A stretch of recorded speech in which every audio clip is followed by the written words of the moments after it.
I'm George. This teacher guide is about the Mindset Learn series of lessons on classification of triangles. In this guide, we tell you what the series of lessons is about and how it links to the curriculum. We also discuss ideas for using the lessons with your learners.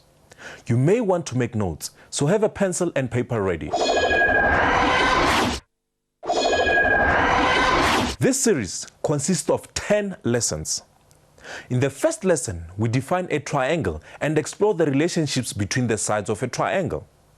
In lesson 2, 3, and 4, we aim to give learners ways of identifying triangles and their properties. We investigate concurrency and two triangle theorems and angles formed by parallel lines. We then define similarity and apply the concept. In the last lesson, we revise the previous 9 lessons. By the end of the series, your learners should be able to do many investigations on their own in order to make a generalization about a specific property of a triangle. In this series, we address learning outcome 3, space, shape, and measurement. The assessment standard 10.3.2a states that the learner must be able, through investigation, produce conjectures and generalization related to triangles and attempt to validate, justify, explain, or prove them using any logical method.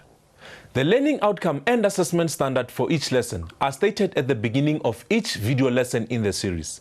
In addition, lesson outcomes linked to these are also given for each lesson.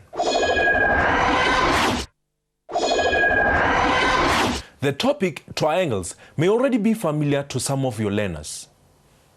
However, they may have learnt the properties of triangles without really investigating for themselves.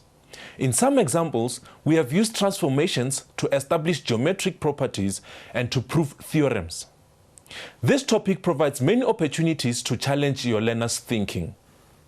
We encourage learners to make simple conjectures about triangles and then test these ideas practically by folding paper, measuring, and constructing. To encourage your learners to engage actively with the concepts, we have shown learners doing the investigations in some of the lessons. The success of these video lessons depends on the way you use them in your classroom. We suggest that you watch the lessons yourself as part of your planning. Decide which videos you will use and think about how to integrate them into your learning program. To get the full benefit of the lessons, you need learners to engage actively with the concepts presented. So, when you preview the videos, think about how to introduce each lesson and what follow-up activities will be useful.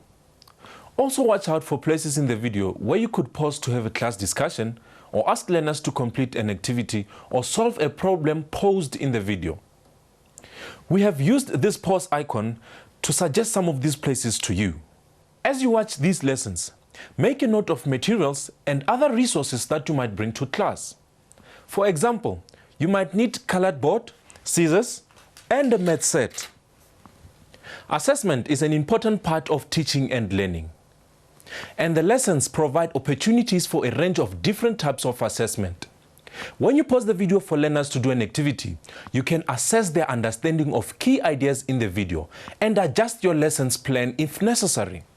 The task provided at the end of each lesson is always linked to at least one of the lesson outcomes. This provides you with a useful assessment opportunity. In this lesson, we investigate what the minimum requirements for a triangle are. We suggest that you prepare the same activity for your learners before showing them lesson 1. Let them make and test conjectures about the sides of a triangle. You will need straws or sticks for this activity. The task of this lesson encourages learners to take their investigations further to make more conjectures. In this lesson, we identify the 3 types of scaling triangles.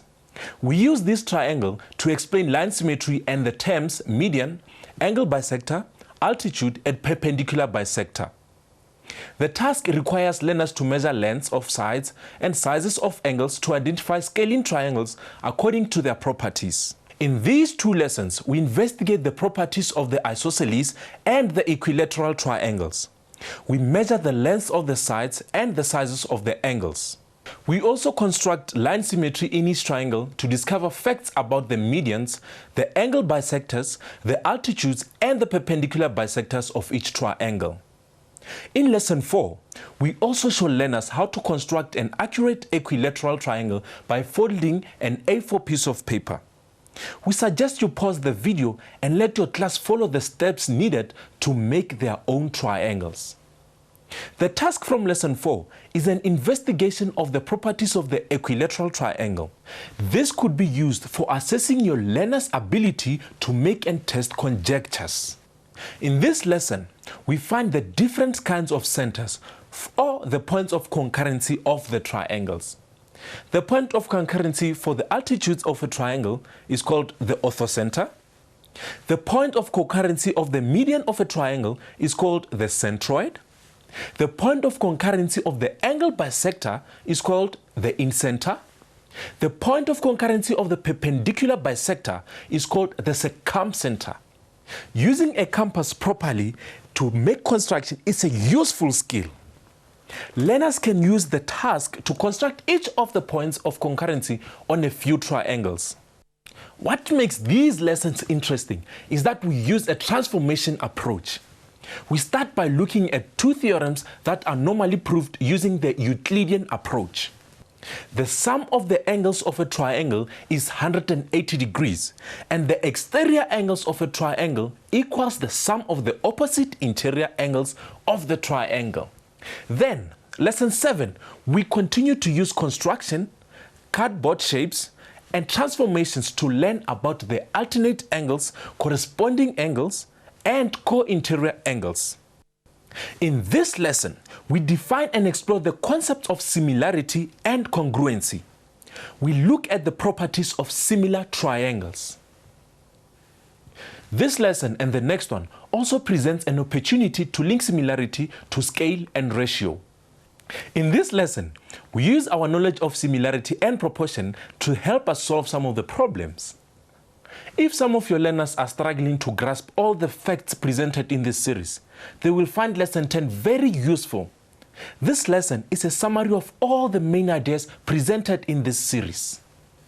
You could use exercises from your maths textbook to reinforce what we have established through these lessons. There is a set of lesson notes for this video series on our website. These notes give a summary of the key points of each lesson and the tasks and the task answers. On the website, we also have more detailed support for this series, including additional ideas for assessing your learners' progress towards the assessment standards. I do hope that you and your learners enjoy using this approach that we suggest in this series. Encourage your learners to be more active in their learning and to even make their own conjectures that they and their peers can test.